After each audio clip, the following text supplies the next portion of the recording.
Welcome back, perfectionists. My name is Lava, but you already knew that because you're so darn perfect. Well, today is a very special day because it is the triumphant return of Hero Unlocked. You're probably thinking, I didn't even know it was gone. To which I would say, ow. But that's okay because I still love you. Anyways, today we're talking about a character that cemented the PlayStation ecosystem in my life forever. You know who that is? That's Nathan Drake. You probably read it. The title down there. Cheater. Today I'll be going over his development, lore, and legacy. So, get ready for Hero Unlocked.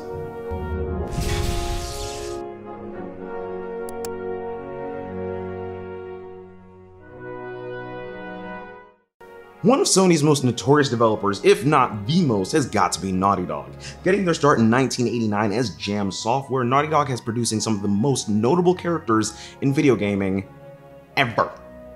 These include the likes of Crash Bandicoot, Jack, and yes, Joel and Ellie from The Last of Us. Development of the first Uncharted title began once the studio felt as though its time with Jack and Daxter had met its end. With the PlayStation 3, the studio was able to reach new heights, and for the first time they could take a more realistic approach when it came to character design.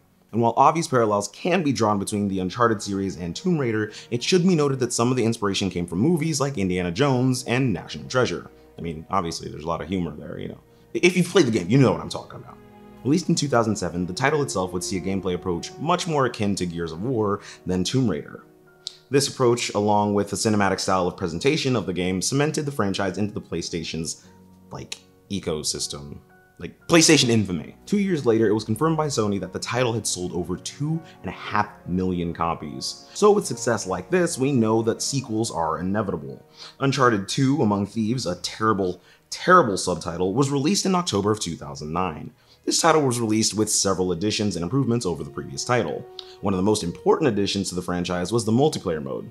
Players could now engage in multiplayer battles or co-op missions. While the game did utilize a version of the first game's engine, it made incredible leaps in how it used the engine, allowing for new animations, better textures, and environments. What's more, this title reviewed even better than the first did. I mean, it got DICE's Game of the Year back then. But I mean, they did also give that title to Little Big Planet the year before, so that's not really... Who's that game for? Ew.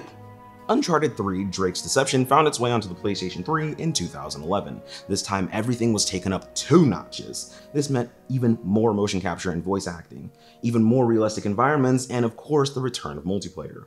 There were, however, some speed bumps. While we saw a graphical leap between the first 2 games, it is to be noted that the reason why Uncharted 3 didn't see such a gap in graphics was simply because the console was already being pushed as far as it would go. This game, along with the first 2 titles, would be bundled together to become the Nathan Drake Collection for the PlayStation 4. The next real leap would be seen in Uncharted 4, A Thief's End. And I'll break for a moment to remark about how freaking incredible I think this title is. Everything from the previous titles built up to this prime rib of a title. I mean, the action is fantastic, the storytelling is amazing, and for the first time in the series, I felt as though Nathan was genuinely about to lose something. But we'll go over that in the lore. Uncharted 4 had the longest gap between titles as it was released in May of 2016 on the PlayStation 4. Gameplay-wise, it remained relatively the same. Minor changes like the grappling hook added a little bit more depth to the traversal, the fingertip sections, where you're jumping onto a cliff and you're hanging on by your fingertips. It's crazy. My fingertips can't do that. Later on in the game, a Jeep is introduced as well, and these semi-open locations really help define this title. This is how I know that Uncharted was evolving, you know? This is now the best-selling game in the franchise to date. Now I know what you're thinking, oh, Delavo, development's great and all, but what about the lore? Uncharted Drake's Fortune begins the typical Uncharted 3-act structure. Set up the heist goes bad, seemingly random supernatural element. The story begins with Nate and his escort Elena Fisher. You see, the coffin of Sir Francis Drake was found by Nate and contained Sir Francis's diary. In the diary is the location of El Dorado. If you've seen the movie Road to El Dorado, then you know this has nothing to do with that. It's actually completely unrelated. I don't even know why I brought it up. Instead, it's a giant idol made almost entirely of gold. Well, while together, Nate and Elena are jumped by pirates. No, not stereotypical pirates, that's more in line with the 4th game. Anyway, the 2 are rescued by Nate's friend, Sully. Nate and Sully ditch Elena in their quest for the idol. It turns out that Sully is in debt to a man named Roman, and needs to treasure hunt in order to pay that debt. Well, rather than letting Sully find the treasure and pay him, Roman decides to go after the treasure himself. Roman acquires the map, and in the altercation, Sully is shot. Nate manages to get away due to an explosion and meets up with Elena, who had been tracking the two the whole time.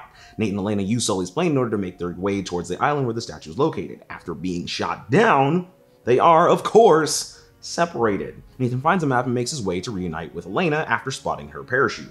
Once together, they come across Sully, who isn't dead because duh. There's something about how the diary stopped the bullet, but I mean, judging by the caliber of the gun and the distance he was from the barrel, he'd be dead. I'm sorry, not even a Nokia could have saved him. But whatever, it's a video game, I guess. And because it's a game, it makes this next little bit a little bit more palatable. It turns out that one of Roman's men, Eddie, believes that the idol is cursed. Because it is. There are these things known as descendants. These monsters draw their existence from the idol's magic? I don't know. It's not really explained. Needless to say, Nate doesn't get the idol. He doesn't really get anything, to be honest. It's like a recurring theme in the franchise. He goes on this giant adventure and walks away with nothing. This is pretty much par for the course for the next two titles. In Uncharted Among Thieves, gross. Nathan joins forces with Harry Flynn and his girlfriend, Chloe Fraser. This time around, the treasure they're seeking is based upon Marco Polo and his adventures. There's this subplot in which Chloe tries to get Nathan to double-cross Flynn and like a weird lioness rival between Chloe and Elena. Anyway, the game's MacGuffin is the Sintamani Stone. The bad guy after it this time is Lazarevic.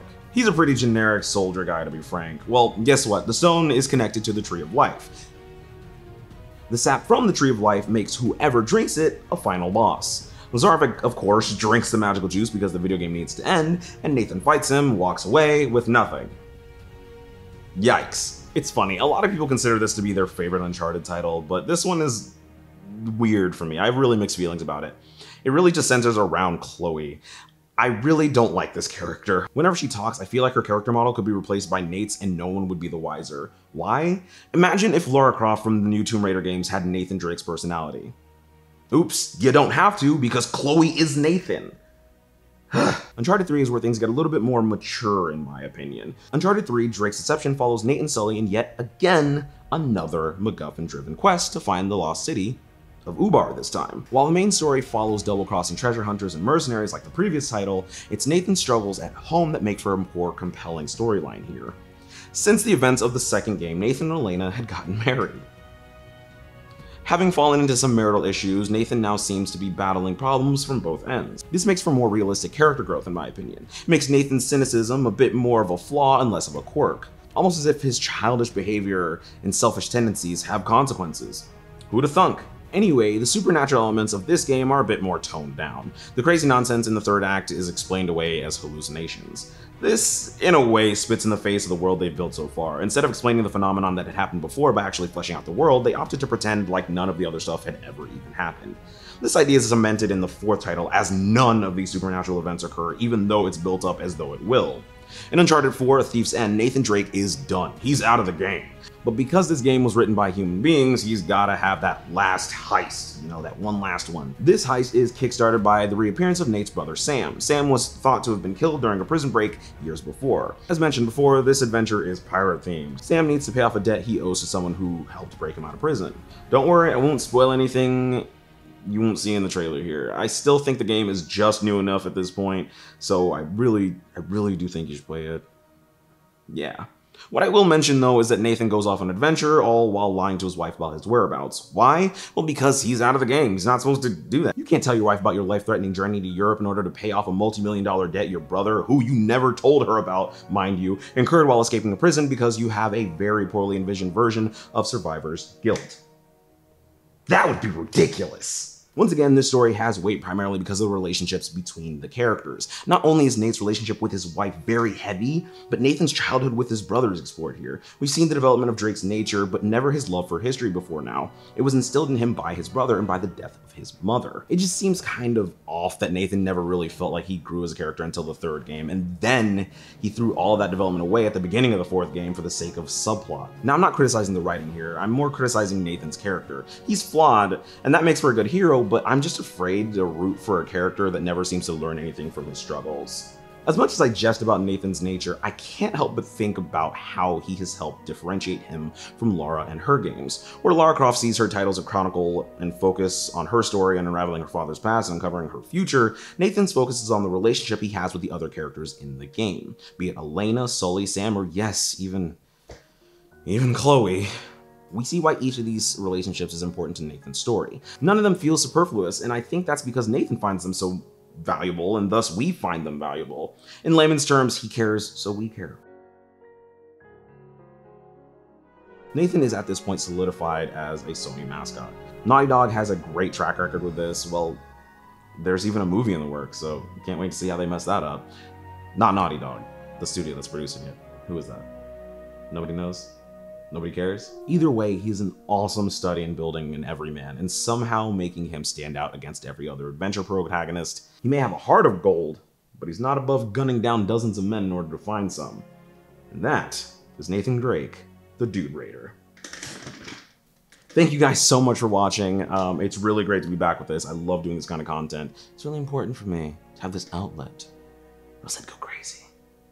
You wouldn't want to see that. So make sure you guys hit that subscribe button. Tell me what you guys think about Nathan Drake in the comments below. You guys think he's an awesome guy, or is he still too much like Lara Croft? Is Chloe the same character as Nathan? I'd really like to hear you say anything other than that. I mean, I'm just being honest. She's the same thing. It's the same.